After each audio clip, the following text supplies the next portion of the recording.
Muito bem, pessoal. Então esse é o diagrama PV, né, de pressão-volume que eu falei para vocês. E esse diagrama, né, ou esse gráfico que vocês estão vendo de pressão com volume, ele vem, né, origina da lei de Boyle, ou de Boyle, né, como preferirem. Então essa lei estabelece que a uma temperatura constante, né, a pressão varia inversamente, né, com o volume, ou seja, pressão e volume são inversamente proporcionais. Isto significa que quando uma grandeza aumenta, a outra diminui. Então o que nós observamos aqui, né, nesse gráfico, são duas curvas, né, e cada uma delas representa a variação de pressão por volume numa temperatura distinta, né? Então o que eu chamei aqui primeiro de T1 e depois de T2. Tá? Então conforme a gente observa nos dois gráficos, né, e essas curvas se chamam também isotermas, né? Então tem a isoterma 1 e a isoterma 2, tá? Iso é de igual, né? Ou seja, a mesma temperatura, tá certo? Então sempre que há uma variação de pressão e volume, ela ocorre a uma temperatura constante. Então por isso que a gente chama de isoterma, tá? Bom, então vamos lá. O que a gente observa do gráfico aqui? São grandezas inversamente proporcionais? Sim, né? Porque à medida que a gente aumenta a pressão, né, a gente observa que o volume diminui, né? Então, na medida em que o volume diminui, a pressão está aumentando, tá certo? Então, o gás, né, então é importante destacar que isso daqui, né, que a gente está tratando é para gases ideais, né, gases onde as moléculas não exercem, né, interações umas com as outras. A gente despreza essas interações, embora exista, né, mas no momento não nos importa aqui. E a única interação que existe com elas, né, entre elas, é a colisão, tá, entre as moléculas, átomos e moléculas que compõem o gás. E essas colisões, né, elas são perfeitamente elásticas, né, ou seja, não há dissipação de energia.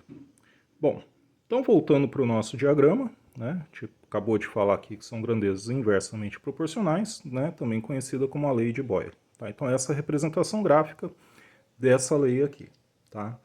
Bom, vamos lá.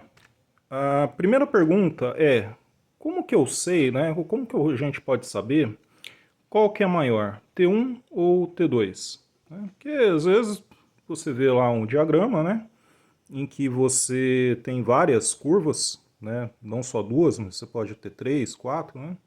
E se perguntar, né? Bom, então como é que eu vou saber se T1 ou T2 é maior, né? Ou quem que é maior? Bom, isso é muito fácil, tá?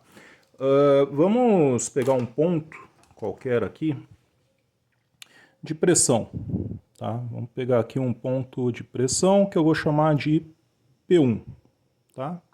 P1 aqui, pronto. Nesse P1, eu vou considerar um ponto sobre essa isoterma e carrego aqui, né? E aqui um ponto também sobre essa segunda isoterma aqui, tá?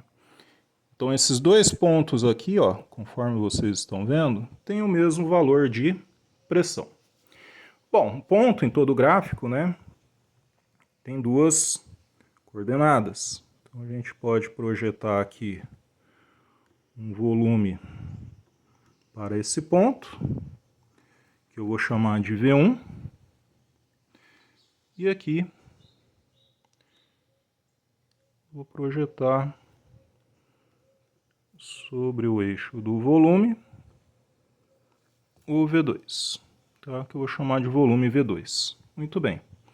Então, percebam vocês que há uma mesma pressão, né?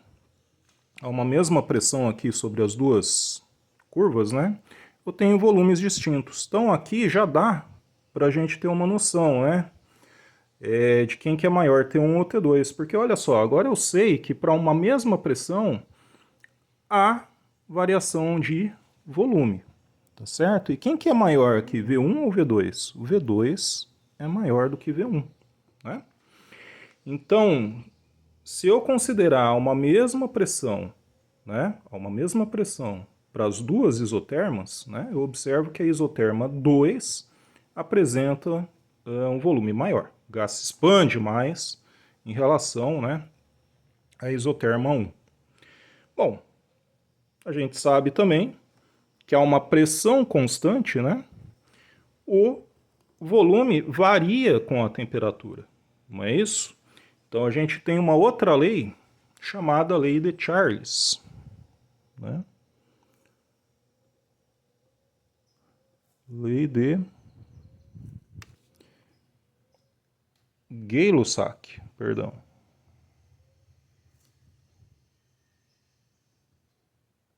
Né? Gay-Lussac.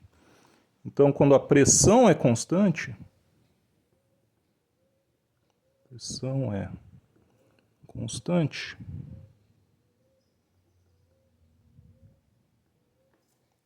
então nós temos que V1 sobre T1 é igual a V2 sobre T2.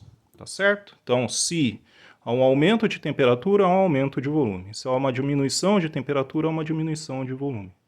Então, aqui é fácil concluir que, por haver uma expansão maior em V2, a temperatura T2 é maior que T1. Pronto. Né? A gente já matou o problema aí. Tá certo? Então, com isso, a gente consegue, né, definir quem que é maior aqui. Tá certo?